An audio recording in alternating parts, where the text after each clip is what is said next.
আসসালামু আলাইকুম। আজও যথারীতি পঞ্চম দিনের মতন বাড়ির কাজ চলছে। নভেম্বরের 1 তারিখ থেকে বাড়ির কাজ শুরু করেছিলাম। যে কোনো কাজ এরকম মাসে ওয়ালে 1 কিন্তু তারিখ একটু থেকে বানিয়ে শুরু দেওয়া হলো না, করতে যে আমার ওয়ালে কাছে বেশ ভালো লাগে। একটা সুন্দর হিসাব থাকে এবং কাজের একটা ফ্লো থাকে।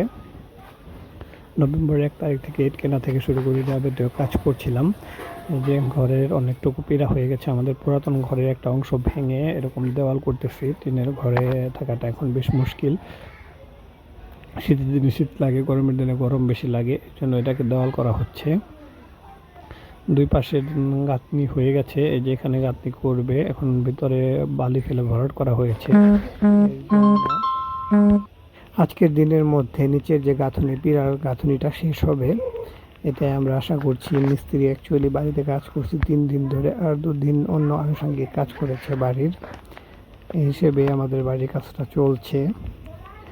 অনেক কাজ বাকি রয়েছে, যেমন ইলেকট্রিক্যাল কাজ বা পানির ওয়ারিংয়ের কাজ, এগুলো একটু সরাতে হবে। পুরাতন ঘর ভেঙে নতুন ঘরে কাজ করা হচ্ছে, তো এই জন্য একটু বেশি ঝামেলা হচ্ছে। নতুন ঘর হলে এরকম কোনো ঝামেলাই হতো না। জুতো পাই দিবা আবার রডেরও কাজ বাকি রয়েছে। কালকে বা না? আজকে রাতের মধ্যে বালি আসবে, বালি ভরাট হবে। পাইতে দিয়ে আসো। ইরাম এই যে এখানে দুটো জোড়া জুতা নিয়ে এসেছে, সে জুতো পায়ে দিবে। এই বাবা এদিকে চেষ্টা আসো, করছে পাইতে দে। একা একা, কিন্তু ও একা একা জুতো পায়ে দিতে পারে না, কিন্তু চেষ্টা করতেছে। আমি এর জন্য কিছু বলতেছি না, যে ও শিক্ষক যে কিভাবে জুতো পায়ে দিতে হয়। ইরামের আম্মু গেছে দুপুরে গোসল করতে।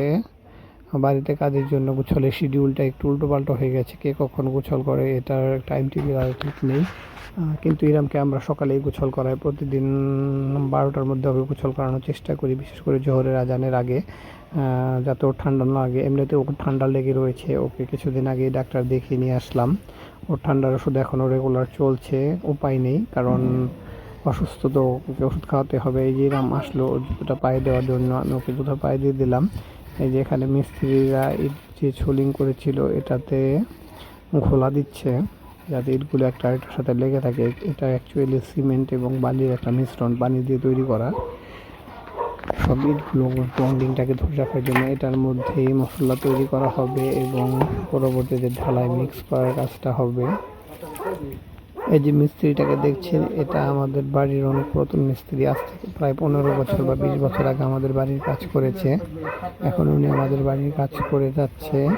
ওনার কাজ আমার বাবার কাছে বেশ ভালো লাগে। মনে করে যে উনি আমাদের কাজটা অনেক গুরুত্ব দিয়ে নিজের মনে করে করে, যাতে কাজটা একটু শক্ত মজবুত হয়। হ্যাঁ, এইভাবে করে, এই জন্য ওনাকে দিয়ে সব কাজ করানো হয়। অ্যাকচুয়ালি ওনার কাজও খুব সুন্দর। আমাদের আজ পর্যন্ত যতগুলো কাজ করে দিয়েছে, কাজগুলো বেশ টেকসই এবং মজবুত হয়েছে।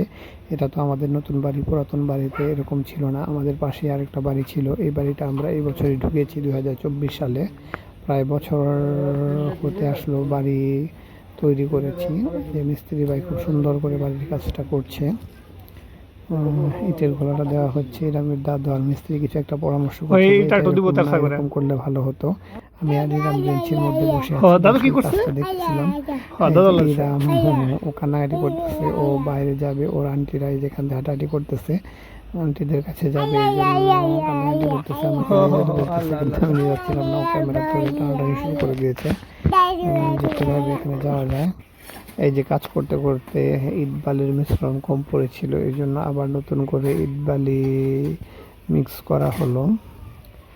এই যে রামের দাদুর নতুন ওয়ালগুলোতে এরকম পানি দিচ্ছে, আর আমি ভিডিও করতেছিলাম। কাজের সাথে থাকার কারণে কাজে হেল্প করতে হয় প্রতিনিয়তই, কোনো না কোনো কাজে থাকতে হয়। বাড়িতে কাজ করলে একদম এরকম ফ্রি হয়ে বসে থাকা যায় না, প্রচুর পরিশ্রম করা লাগে। যে খুব সুন্দর করে কাজগুলো হচ্ছে, আমরা এর সাথে পরিশ্রম করছি। এর কাজ শেষ হতে প্রায় 1 থেকে 1.5 মাস লাগবে কমপ্লিট হতে। সবাই দোয়া করবেন যাতে আমাদের বাড়ির কাজটা খুব সুন্দরভাবে শেষ হয় এবং দ্রুত।